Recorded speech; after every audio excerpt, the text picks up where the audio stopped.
नमस्कार, मैं हूं संदेश अलग शर्मा। पंजाब केसरी टीवी पर आप सभी का बहुत बहुत स्वागत है। इस बार की विधानसभा चुनाव को लेकर हम एक बात हमेशा कहते हैं कि काफी दिलचस्प है।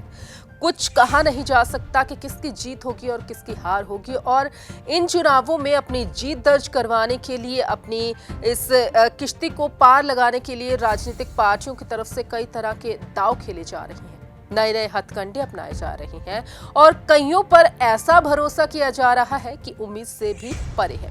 ऐसा ही कुछ राजनीतिक पार्टियां इस बार कर रही हैं। इस बार राजनीतिक दल है जो वो पंजाबी गायकों पर काफी ज्यादा भरोसा कर रही हैं और इसी भरोसे के तहत उन्होंने बहुत सारे पंजाबी गायकों को चुनाव मैदान में उतार दिया है। और आज की हमारी इस रिपोर्ट में हम उन्हीं पंजाबी गायकों के बारे में बात करेंगे जो चुनाव दंगल में उतर चुके हैं। वो कहां से किन मुद्दों को आधार बनाकर चुनाव लड़ रहे हैं, और साथ ही साथ बात करेंगे इतिहास में ऐसे ही पंजाबी गायकों या फिर अदाकारों की जो राजनीति में दाखिल हो गए। पंजाब विधानसभा चुनाव की तैयारियां जोरों शोरों से चल रही हैं। यहाँ चुनावी दल जनता को लुभाने के लिए हर एक पैंतरा अपना रहे हैं।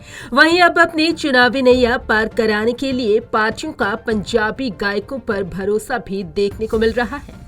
तभी तो राजनीतिक दल पंजाबी गायकों को मैदान में उतारकर अपनी लोकप्रियता के जरिए मतदाताओं को अपनी ओर खींचने की कोशिश कर रही हैं। राजनीतिक दलों का मानना है कि जाने माने गायकों को मैदान में उतारने से भीड़ उनकी ओर खिंचेगी और लोग उनसे जुड़ेंगे। कौन कहां से राजनीति में आया?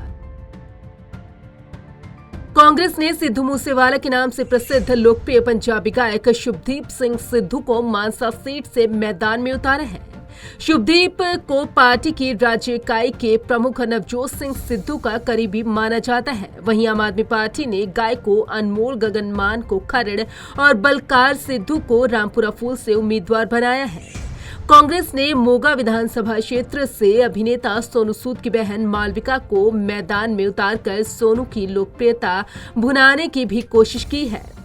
ऐसा पहली बार नहीं कि पार्टियों ने मतदाताओं को लुभाने के लिए मशहूर हस्तियों की लोकप्रियता का इस्तेमाल करने की कोशिश की हो। पहले भी ऐसा हो चुका है। आपको बता दें कि पंजाबी गायक मोहम्मद सदीक फरीदकोट निर्वाचन क्षेत्र से कांग्रेसी सांसद हैं। गुरदासपुर से भाजपा के सांसद सनी देओल एक लोकप्रिय अभिनेता हैं। इस निर्वाचन क्षेत्र पर प्रतिनिधित्व पहले दिवंगत अभिनेता विनोद खन्ना करते थे। इसके अलावा संगरूर से आप के सांसद और विधानसभा चुनावों में पार्टी के मुख्यमंत्री पद के चेहरे भगवंत मान एक दशक पहले राजनीति में कदम रखने से पहले एक प्रसिद्ध हास्य अभिनेता और व्यंगकार थे।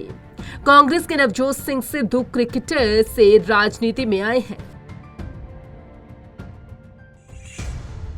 किसका क्या मुद्दा? अब जब ये गायक राजनीति में आ गए हैं तो हर एक राजनीतिक हस्ती की तरह इन्होंने भी कई तरह के मुद्दे इन चुनाव में उठाए और साथ ही जनता को कई तरह से भरोसा भी दिया। इतना ही नहीं, इन्होंने घर घर जाकर अपना अभियान भी शुरू कर दिया है। मूसेवाला के लाखों प्रशंसक हैं, जिनमें सोशल मीडिया प्रशंसक भी शामिल हैं। उन्होंने मतदाताओं से कहा है कि आप लोग नेता चुनने के लिए मतदान करते रहे हैं, लेकिन इस बार अपने बेटे के लिए मतदान करें। गायक अनमोल गगनमान ने घर घर जाकर प्रचार अभियान शुरू किया है। इस दौरान उनकी मुलाकात एक गरीब महिला से हुई जो अपने घर की जर्जर हालत दिखाते हुए रो पड़ी। अनमोल ने उन्हें आश्वासन दिया है कि उनकी पार्टी की सरकार बनने के बाद सब कुछ ठीक हो जाएगा। वहीं बलकार सिद्धू ने रामपुरा फूल में सभाएं करते हुए मतदाताओं से पंजाब को फिर से समृद्ध बनाने के लिए आपको सत्ता में लाने की अपील की। उन्होंने मादक पदार्थों और बेअदबी के मुद्दों पर कांग्रेस पर निशाना साधा। कोरोना के चलते सख्त नियम। पंजाब में 20 फरवरी को विधानसभा चुनाव के लिए मतदान होना है। निर्वाचन आयोग ने कोविड-19 मामलों में तेज वृद्धि के बाद राजनीतिक दलों की रैलियों और रोड शो पर पाबंदी लगा रखी है। निर्वाचन आयोग ने चुनाव वाले 5 राज्यों में रैलियों और रोड शो पर पाबंदी को शनिवार को 31 जनवरी तक के लिए बढ़ा दिया था। लेकिन जिन विधानसभा क्षेत्रों में पहले 2 चरण में चुनाव है, उनमें अधिकतम 500 लोगों के साथ जनसभा करने की अनुमति दी गई है। साथ ही घर घर जाकर प्रचार के नियमों में भी छूट दी गई है। Bureau report, Punjab Kesari group.